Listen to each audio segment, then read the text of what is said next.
Okay, hello everyone. Welcome back to my channel. My name is Emily, and I'm doing my intro like it's Needle Workshop, but it's not.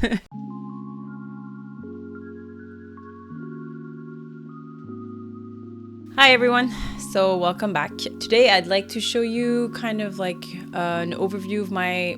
It's not my latest costume that I've made, but I have yet to really show it to you guys, so I figured now was as good a time as any. So this is actually a commission I made for Poison Cosplay. You can check them out on Instagram. I believe they have an OnlyFans, if that's your thing, and a bunch of other social media outlets where you can see their work, and you can see them wear the Cloud from Final Fantasy VII Remake that I made for them. I made the shirt, the pants, and all the belts, which includes the big utility belt that the character wears in the show. It was actually my first time working this in depth with leather, and I'm not gonna lie, it was so much fun. It was a lot of work, a lot more work than planned, and they were very accommodating to that, so thank you very much.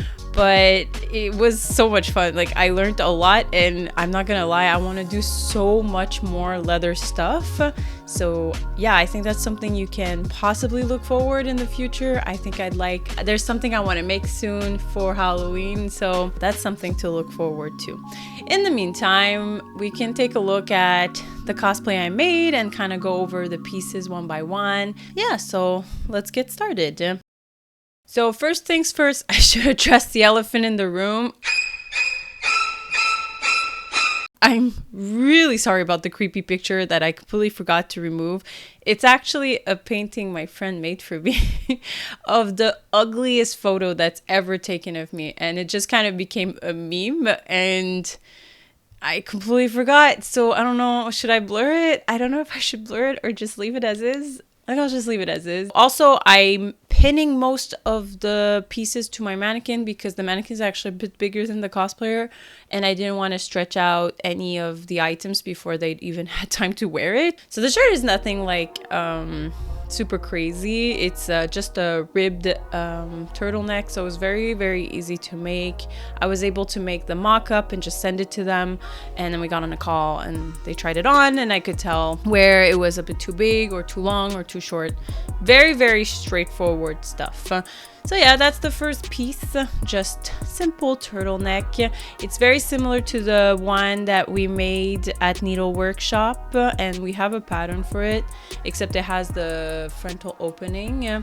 But if it's something that might be interesting for you, it would be easy to just turn it into this style of shirt. So I'll put the link in the description box below in case it's something that might interest you. So the next piece is the pants. So the pants were quite a bit of a challenge in the sense that they really had to get that baggy effect at the bottom, and I had to add a whole lot of volume while still being able to like cuff it into a boot. And I didn't actually want it to be super wide and they'd have to cuff it themselves. There's something about that that just isn't very utilitarian. So the way I did it is I went and got as much volume as I could, or as much volume as I wanted. Really wanted a lot of volume. And then at the bottom I added some pleats mixed in with some gathering into a stretchy cuff. So afterwards they could just put it on, and it was always cuffed nicely, and they never had to kind of fuss around or readjust them. And for the rest of the pants, it's just standard fly front jeans style pants, and the whole design is based off online reference material that I could find.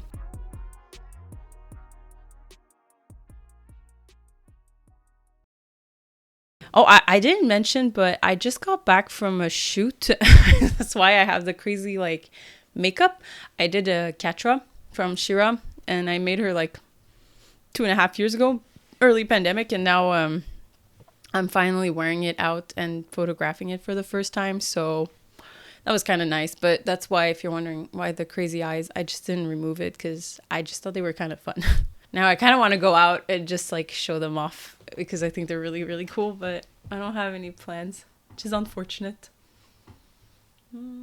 So next part, and that's the fun part. Well, almost the fun part. So first we have the two smaller belts. It's a little tricky because you need to accommodate the two belts in the pants, but make sure that they don't go so high to the waist that there's no more space for the big utility belt. I think ultimately we really nailed it.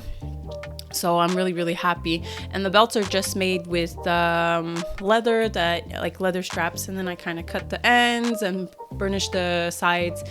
But all of the sides were sewn, like leather working technique of sewing by hand, like where you hammer in your holes and then you just go in by hand and sew everything. Oh, it was so long. But ultimately I think it was really worth it, and it looks really nice, and I really wanted the leather to match the one of the utility belts, so that's what was really important. And you're probably already noticing that the leather is looking a little like worn down. That's just the type of leather we chose.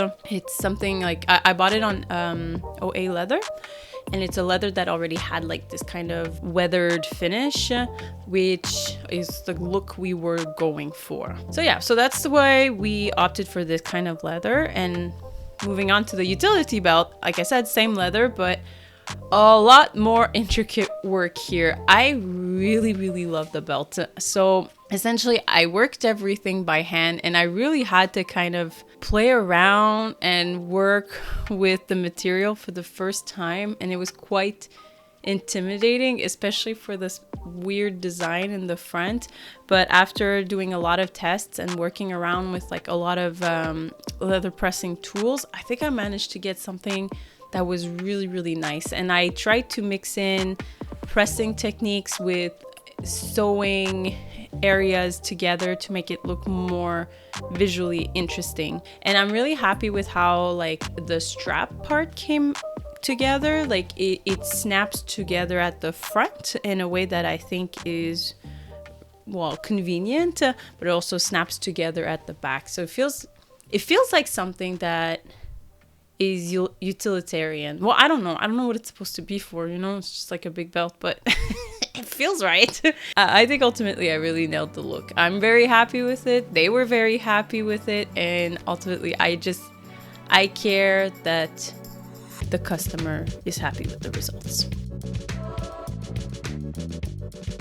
So yeah, I think that kind of covers everything I made here. Once again, you can check out Poison Cosplay on their social media. I'll link like their Instagram and maybe like their Twitter. If you'd like to see more stuff, more of my work, I do plan to put out at least 2 more cosplay like commission overview in the next months. I don't know, I'm really slow on this. I'm so busy with other stuff. And if you want to see more of my like making of, I do put out like short reels of different things that I work on TikTok, so you can check that out. I'm also on Instagram and Twitter. I don't really use Twitter that much though. I do post regularly on Instagram, so you can go check out the catwalk pictures there if you want. I think that's it for today, and hopefully I'll see you again next time. Bye guys.